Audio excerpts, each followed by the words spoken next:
Good morning, sports fans, and welcome to the Fantasy Fallout podcast with me, your host, Michael Schussler. It is a beautiful Tuesday morning here in Silver Run, Maryland, just outside the charm city of Baltimore. And it's December 22nd.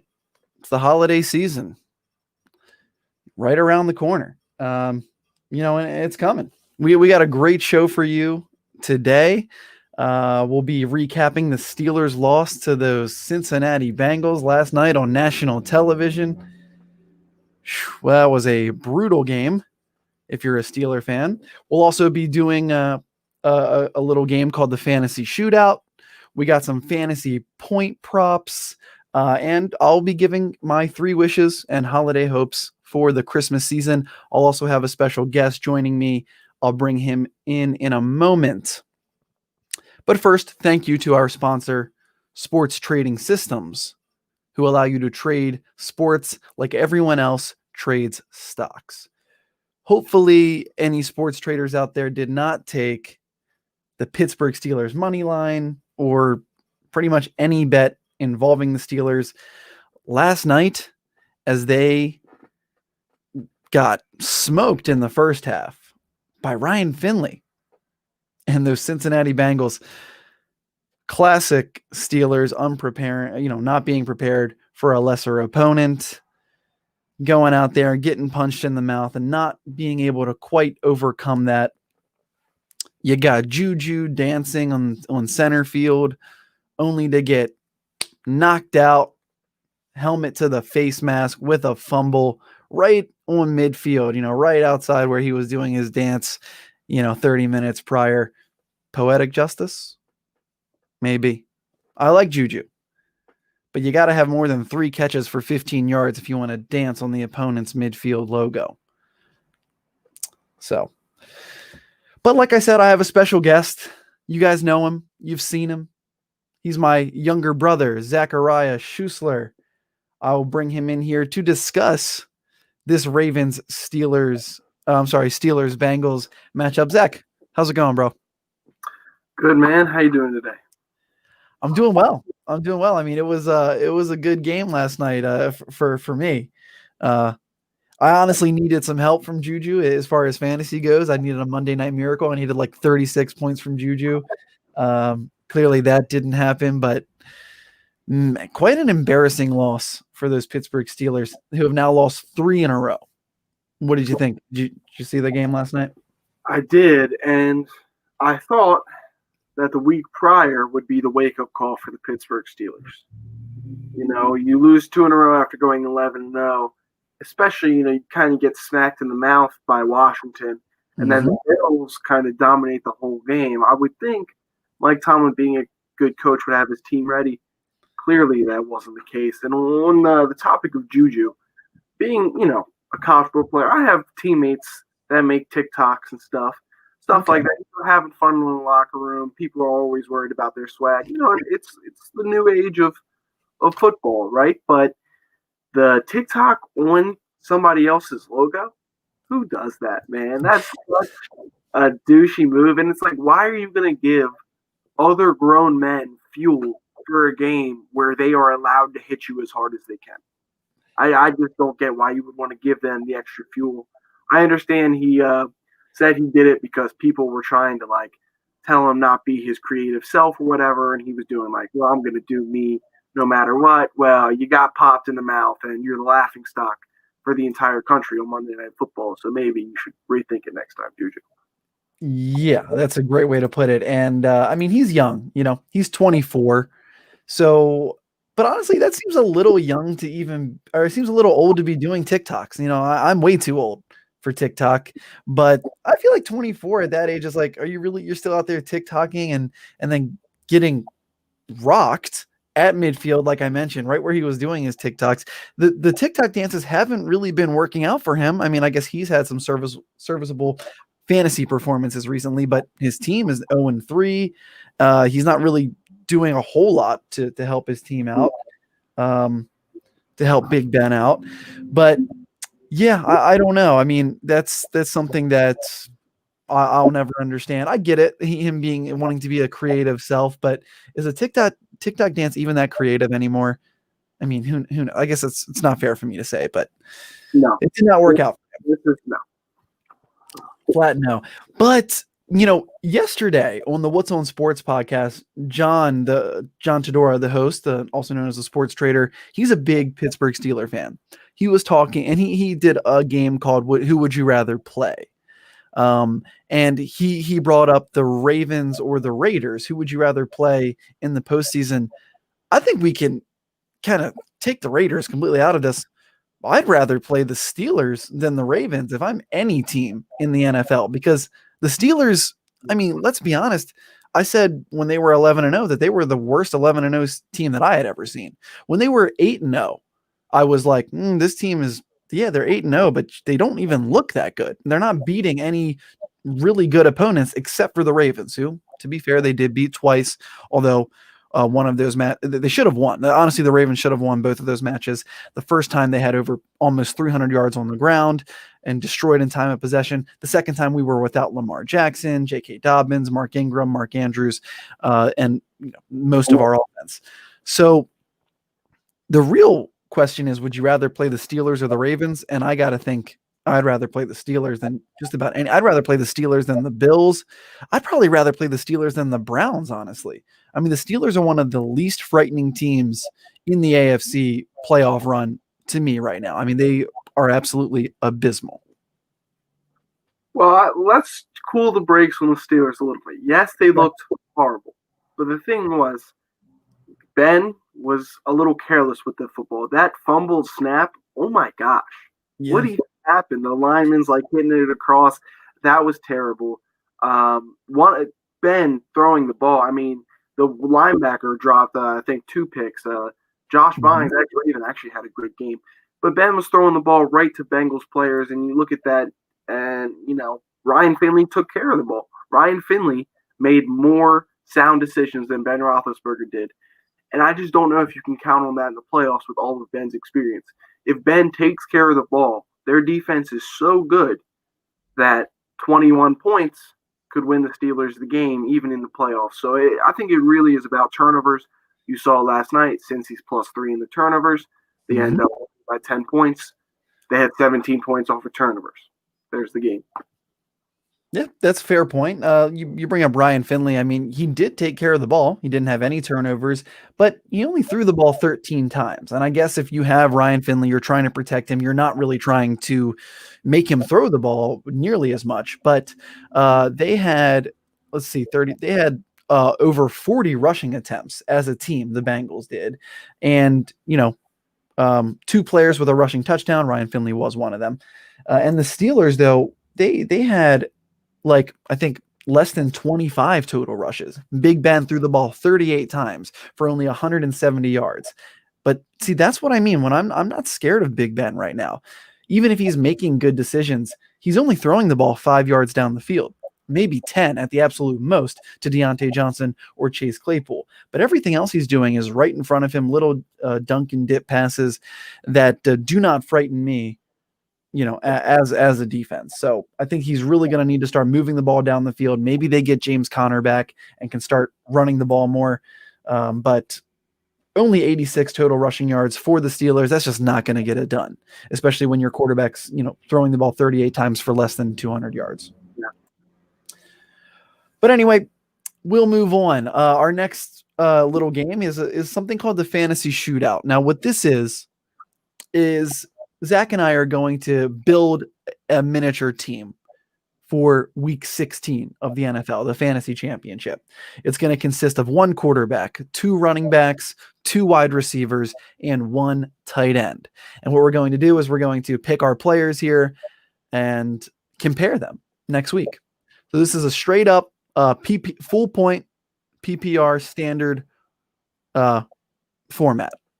Okay, so 1 point per reception, 4-point passing touchdown, 6-point receiving touchdown, and rushing touchdown. You understand, right? Yes, sir. Okay. So, like I said, I'll write down our guesses here, or our picks, and then we'll compare them next week. So I'll go first. My quarterback for this week, none other than my boy, Lamar Jackson, against those New York Giants.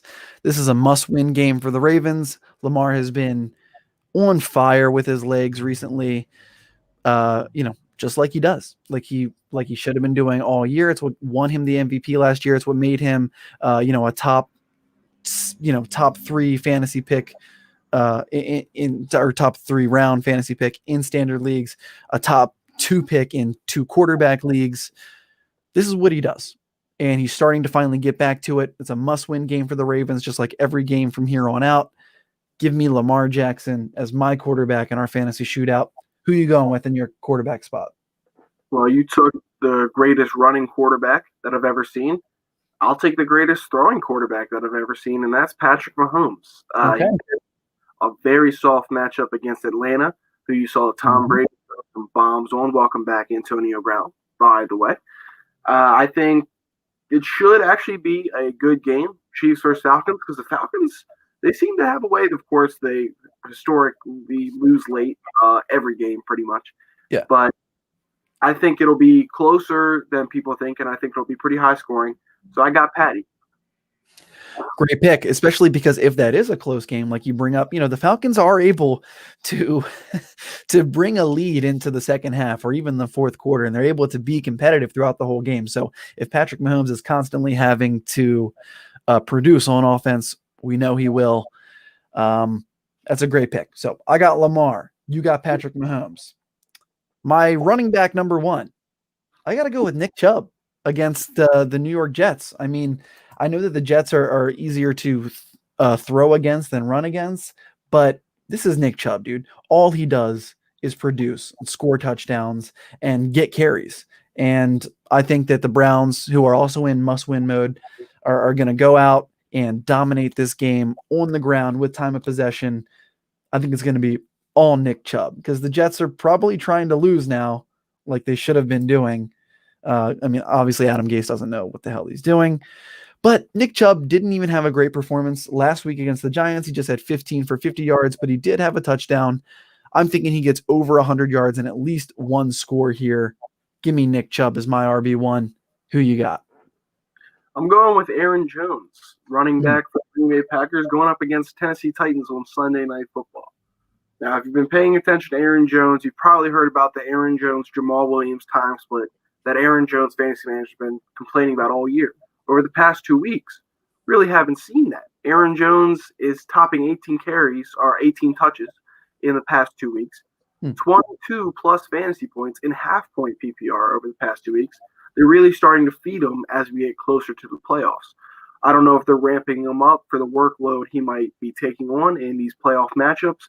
Whatever it is, I love it, and 33 has been producing. Him and Devontae Adams are 2 of the best offensive players in the NFL, in my opinion, and I like them this week going up against Tennessee. Completely agree that those 2 are incredible weapons for Aaron Rodgers. I hate the argument that people say Aaron Rodgers doesn't have any help. Patrick Mahomes has all this help. It's like, what are you talking about? Devontae Adams is the number 1 pass catcher, and Aaron Jones is a top 5, if not top 3 running back. Maybe behind Derrick Henry and Dalvin Cook right now for all the healthy backs out there. Maybe you put Nick Chubb up there at number 3. So Aaron Jones is right there in the conversation. So I hate that argument that Aaron Rodgers doesn't have any help. That makes absolutely no sense. So love those 2. And, like you said, Matt LaFleur and the Packers and Aaron Rodgers, they're starting to get the ball to Aaron Jones like they should have been doing all year. You get the ball in the hands of your playmaker. He's excellent out of the backfield, catching the ball as well. So another great pick. That's going to be interesting matchup, Chubb versus Aaron Jones. Okay, my running back number 2. This is a guy that I've never really had that much confidence in, but I can't deny it anymore. It's David Montgomery, and he gets a soft matchup against the Jacksonville Jaguars, who cannot stop anyone on the ground. David Montgomery had 32 carries last week for 146 yards and 2 touchdowns. I mean, why go away from those kind of workhorse numbers? I don't think that they will. I think they feed David Montgomery again in what should be a blowout win for the Chicago Bears in Jacksonville. Give me David Montgomery. Who's your running back number 2? before I get to my RB2, the resurgence of David Montgomery's kind of come back with Mitch Trubisky starting, which I didn't really predict. Maybe they have a good chemistry there, but surprising Mitch Trubisky doing better than Foles did. For my RB2, I'm going to go with the other cowbell in the Sunday night game, and that's Derrick Henry. Of course. You really can't say much about it except they're going to give this guy the ball and watch out defense.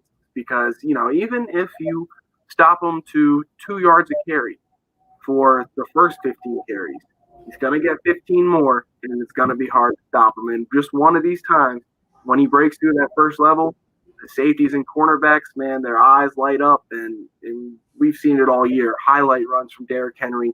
Another one last week, absolutely threw a grown man to the ground. What else can you say? He's a monster. That's what he does. Throws grown men on the ground because he is a man amongst boys out there, and it's absolutely insane. He has over 25 touches in 5 of the last 6 weeks. When you give a guy like that much volume, it's nearly impossible to stop.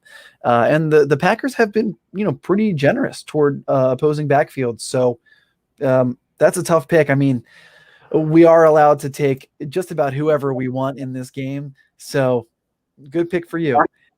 So I'm going to take as my wide receiver 1, a chalky pick. Like I said, this is the best pass catcher in the league. Another person in that Sunday night game, it's Devontae Adams, okay, against the Tennessee Titans. We just talked about Aaron Jones. We even talked about Devontae Adams, how all that the Packers need to do is get those to the ball, and the offense will take care of itself.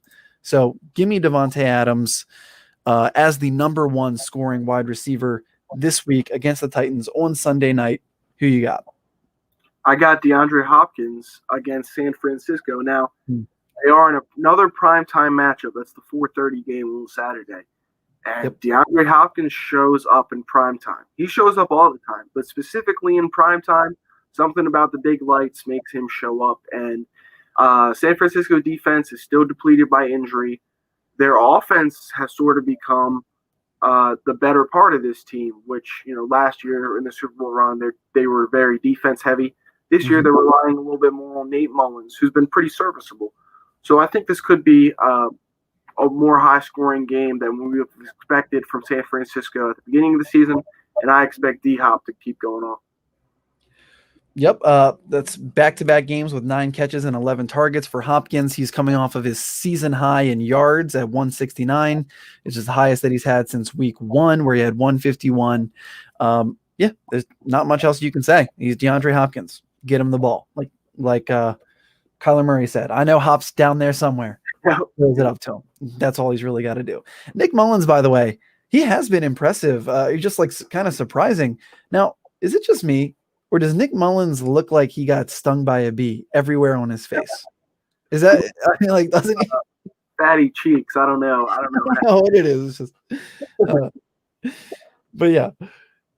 Anyway, no offense, Nick Mullins. I'm sorry.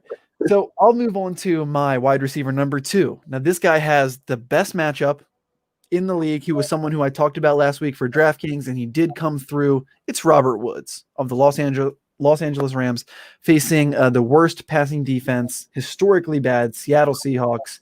I love Robert Woods. The guy just out targets everyone else on his team. Although I do love Cooper Kupp, but really, if I'm going to nail down an absolute 15 plus guy who's almost guaranteed to score a touchdown, I got to go with Robert Woods as my pick for my wide receiver number 2. Who are you going with?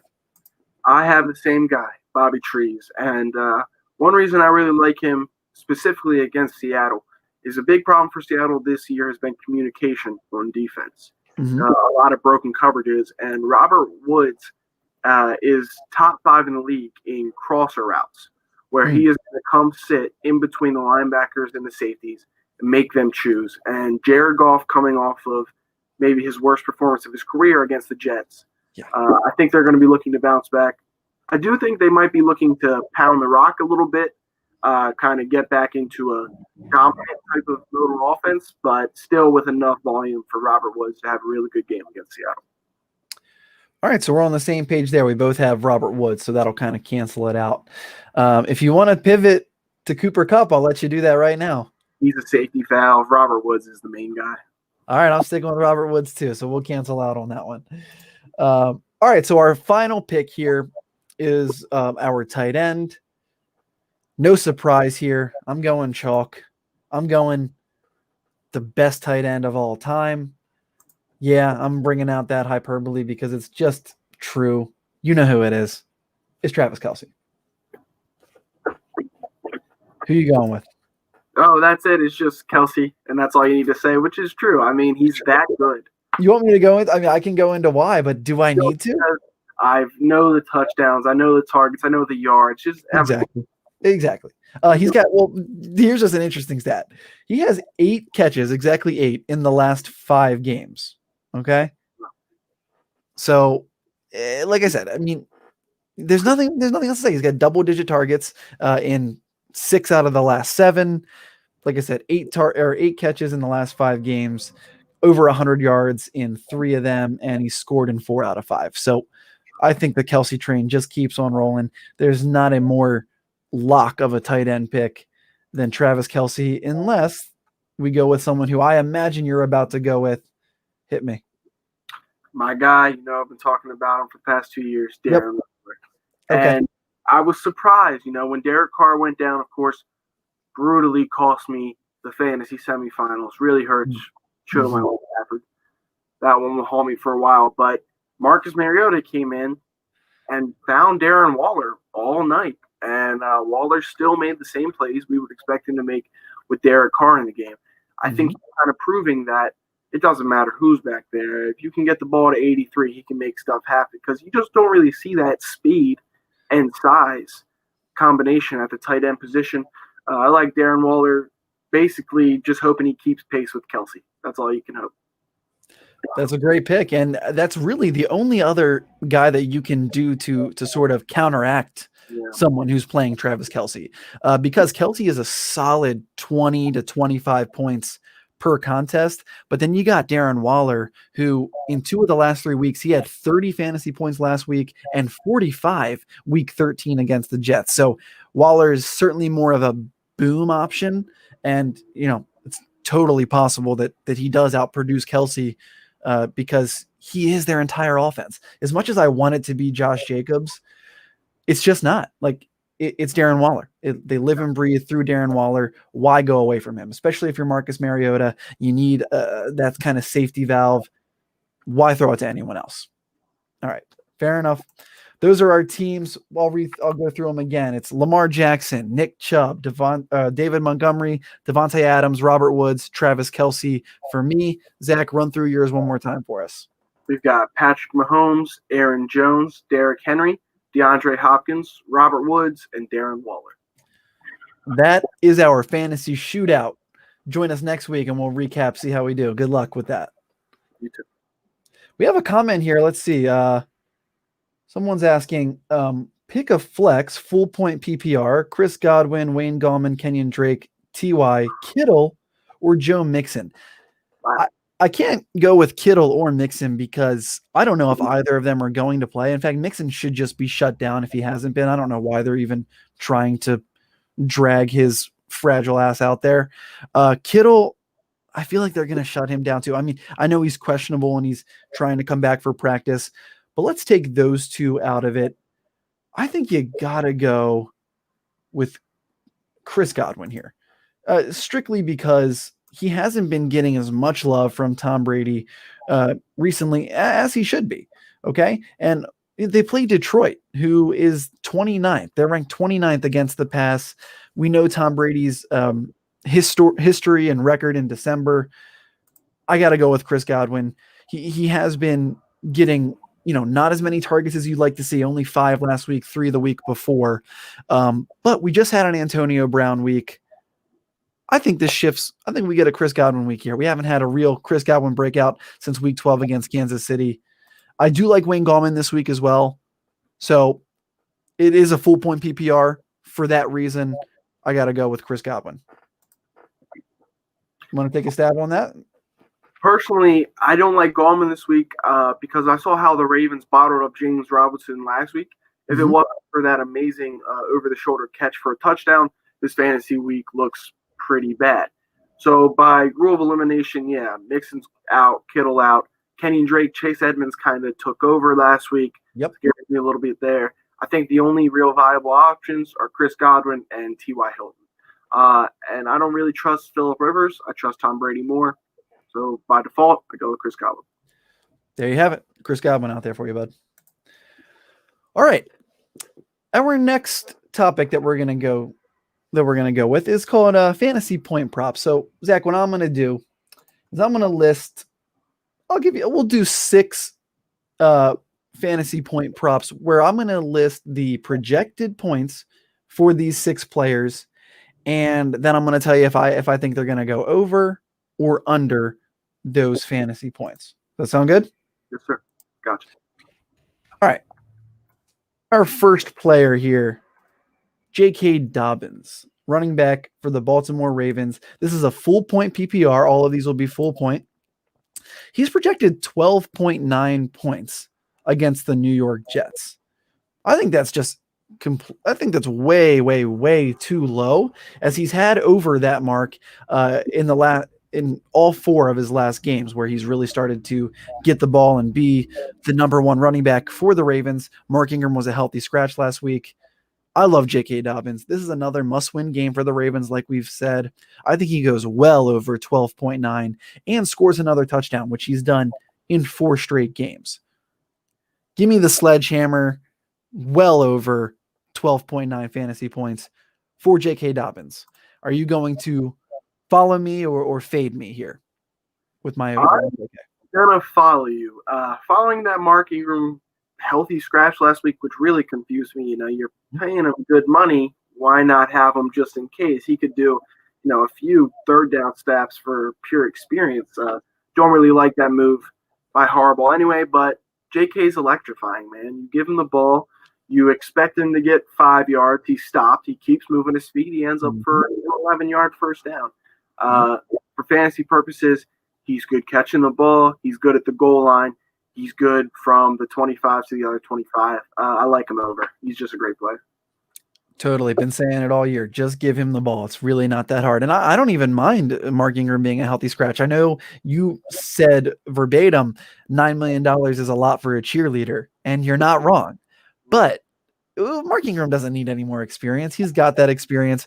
We overpaid for him. It's that simple. But maybe we didn't expect to get someone like J.K. Dobbins and have him perform like he has. So love J.K. Dobbins. Give him the ball, Harbaugh. Like, it's not that hard. We all know what he's capable of. All right. We're both hitting the over on J.K. Dobbins at 12.9 in a full PPR. Next player, Antonio Brown at the Detroit Lions. His projection in a full point PPR is 12.3. Again, I just think that number is way, way, way too low. He had a great game last week. He did catch that touchdown in the 4th quarter from Tom Brady. I think he goes over 12.3 just because we know he's going to get at least 5 to 8 targets.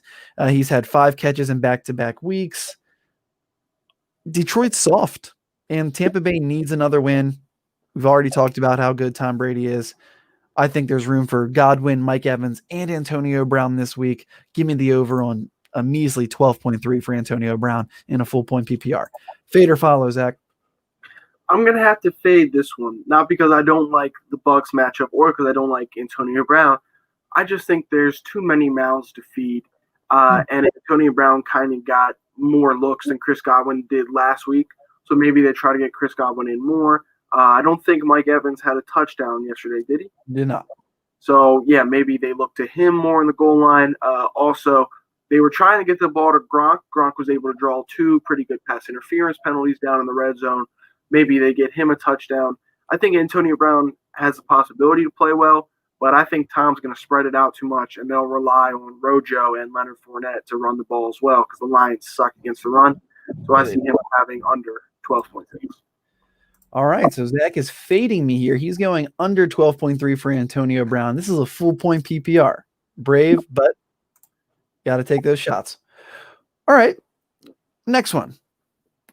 Logan Thomas, tight end for the Washington football team At home versus the Carolina Panthers, his projection is 12.5. This dude had 13 receptions for over 100 yards last week with Dwayne Haskins at quarterback. There's no reason why they would move away from Logan Thomas. Give me the over, crushing that over on 12.5. I mean, he might have another 10 receptions here. So give me the over, 12.5 for Logan Thomas. Fade or follow, Zach? I'm going to follow. Unfortunately, in my fantasy semifinal, I was playing against Logan Thomas, and I had started Terry McLaurin. So that was a little disappointing to see him kind of be a target hog over Terry. But yeah. I don't see him going away for it. He's been dependable, whether it's Alex Smith or Dwayne Haskins. And he's really kind of making a name for himself in the NFL. So I like follow. Yep. All right. So we're both on there. Over 12.5 for Logan Thomas. He had 15 targets last week. I mean, you love that. That's Waller volume. Yeah. Really. And Carolina is a bottom 10 defense against tight ends. So we're both hitting the over on Logan Thomas. All right. Those were 3 overs. So I'm going to take 3 unders now. All right. The first one is Big Ben Roethlisberger at home against the Indianapolis Colts. This is a must win for both teams. And Big Ben's projection is 18.5 points. I got to take the under here. I mean, we just haven't seen anything exciting from Big Ben. Like I said, he is only throwing 5 to 10 yards down the field. They have no running game, so everyone knows what they're going to do. He's thrown an interception in each of the last 5 games, 6 interceptions in those 5 games. And he hasn't gone over 18.5 points since week 10 against Cincinnati, where he had his best game of the year. Colts defense hasn't been as good as they were to begin the season, but they're still very solid. I love Darius Leonard leading that defense as the middle linebacker. Give me the under on 18.5 for Big Ben. I just don't see him getting anything going. I don't see the Steelers winning another game this season, let alone in the regular season. I think they lose to the Colts this week. I think they lose to the Browns in week 17. And then I think they get their ass absolutely kicked in the first round of the playoffs. That's just me. Under for Big Ben, 18.5. Zach, fade or follow? I've been a Ravens fan too long to think that Tomlin and Big Ben are just going to keep getting their ass whooped for the rest of the season. Fair. Too good of a quarterback, too good of a coach, and too kind of rambunctious a culture of a team. That defense flies around, and I think they have the opportunity to make a lot of big plays. And like I said, they didn't cause any turnovers against Ryan Finley when they were the leading team in terms of turnover differential in the NFL. So I expect them to force turnovers, give Ben good field position, and I could easily see him getting 250 yards and 2 touchdowns, which would put him over 18 or right at 18. So I'm going to take fade. I think he'll get above. So Zach's taking the over on Big Ben, 18.5. I'm taking the under. You mentioned how good of a quarterback he is, and sure, but this is a guy who the first 7, maybe 9 weeks of the season, maybe the first 10 weeks, we were talking about a possible MVP candidate in Big Ben Roethlisberger. But that conversation has completely died over the last 5 weeks, where he has, like I said, had an interception in all 5 of those games. The Pittsburgh Steelers have dropped 3 of those 5. Sure, they beat the Lamar Jackson-less Ravens, and they beat, the Jacksonville Jaguars. Since then, though, they really can't get anything going on offense. That's my reason for going under with Big Ben. You're taking the over. We'll see how that works out. Our next one, Kenyon Drake at home against San Francisco at 14.3 fantasy points in a full point PPR. I'm going under here. I mean, like you said, it's really like I've been saying all year that Chase Edmonds is just better. As far as the eye test goes, he looks like a better player. He's more explosive. He's faster. He has better hands out of the backfield. And I think we're starting to see that. I think Cliff Kingsbury is starting to realize that more. Kenyon Drake only had 10 carries last week for, 2.6 yards per carry. That's terrible. He only had 6 fantasy points last week. San Francisco, they have a pretty solid defense. I mean, no Nick Bosa, unfortunately, but still, they're getting out there. They're doing what they can. They're a pretty tough run defense. I do not like Kenyon Drake this week or next week for that matter. I'm going under 13 or 14.3 fantasy points for Kenyon Drake. Fade or follow, Zach? I'm following you. Kenyon Drake's been probably one of the biggest fantasy busts of the season. Yeah. And more and more you start to see Chase Edmonds have flash plays. If you look from across the season, there's a lot of big splash plays that Chase Edmonds has provided where you look, well, maybe they have to get him more opportunities. And I think we're starting to see that over the past few weeks. I don't see it stopping anytime soon. I am fading Kenyon Drake, but following you. Fair enough. So we're both on the same page there. Kenyon Drake, boo. All right, the final fantasy prop bet that we're going to do is a little, little guy called Robbie Anderson. I mention a little guy because the guy who does in our video team, he's our video editor. He's not very familiar with the NFL or with players, but he's looking up, I guess, footage of Robbie Anderson. And he messaged me and said, this guy is way too skinny to be in the NFL. He's got to be fast, right? And, that was just funny. Yeah, he is fast. And that's about all he is fast. And he does have pretty decent hands. But against the Washington football team, I mean, he only had 2 receptions last week for 21 yards. He has been pretty disappointing. At least last week he was for the fantasy semifinals. I got to go under Robbie Anderson on 13.6. I just doubt he gets another 7 targets this game. I think it's going to be all DJ Moore and even Christian McCaffrey. If he plays, watch out for that. It will be all McCaffrey if he's in.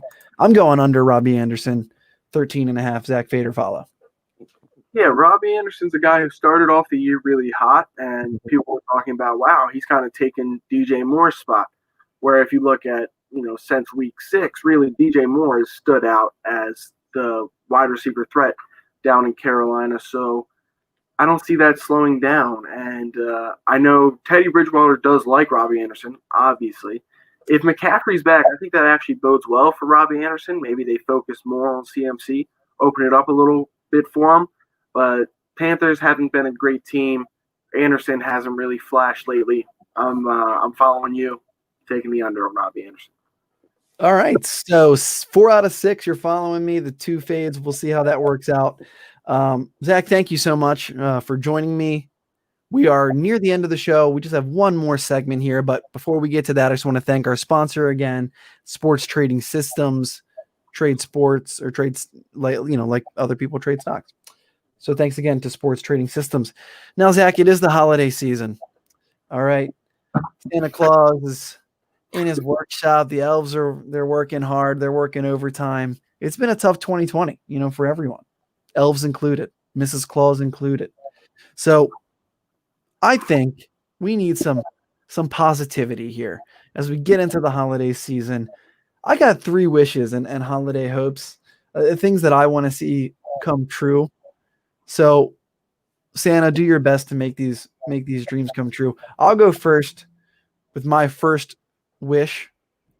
And that's that the Baltimore Ravens finally get that AFC championship matchup with the Kansas City Chiefs, something that we should have had last year. Everyone was hopeful and expecting this year. 2020 has just not turned out the way we thought. Ravens are fighting for a playoff spot. We're not even in yet right now. But I think if we do sneak in there, there's maybe the Bills and the Chiefs are the only 2 teams in the AFC that really scare me. I would love to see our Baltimore Ravens in Arrowhead Stadium against Patrick Mahomes and those Kansas City Chiefs for an AFC championship game. That is my first of 3 wishes. Help me out, Santa. What do you got? Well, I would love that wish. But my first wish also pertains to the AFC playoffs and Santa's doppelganger, Mr. Andy Reid, over there in Kansas City. And my first wish is anyone but the Chiefs. Please. I can't watch another just Chiefs Super Bowl. Oh, Patrick Mahomes is down. When I see a Chiefs game and Patrick Mahomes is down by 17 points, I'm still scared for the other team. I still think this is gonna go wrong. We've seen it too many times already, and I'm already tired of it. The Dodgers can't win the World Series, the Lakers can't win the NBA championship, and the Chiefs win the Super Bowl. Somebody's got to surprise us, and I really just cannot watch Mahomes just win again. Not this easy. It can't be this easy in the NFL, right? It is for that dude. I mean, Mahomes magic. I mean, that's the only way to put it. And it is magical to watch. So, yeah, hopefully we get some other Christmas magic and it's not all Mahomes magic. All right, that's a fair wish.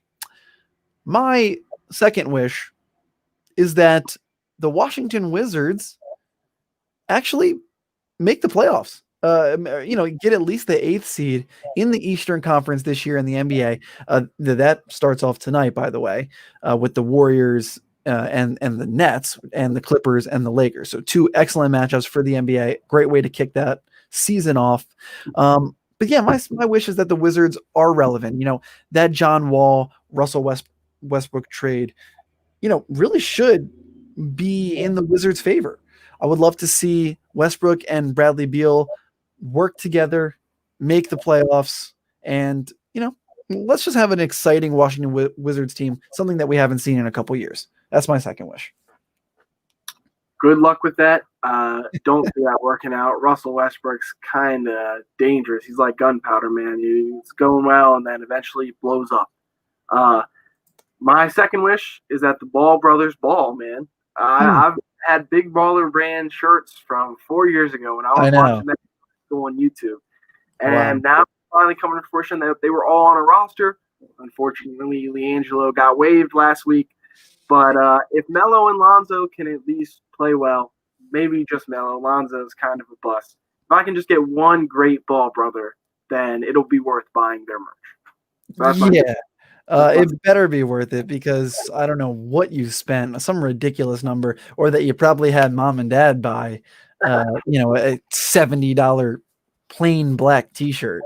But hey, marketing. I can't fault it for that. All right.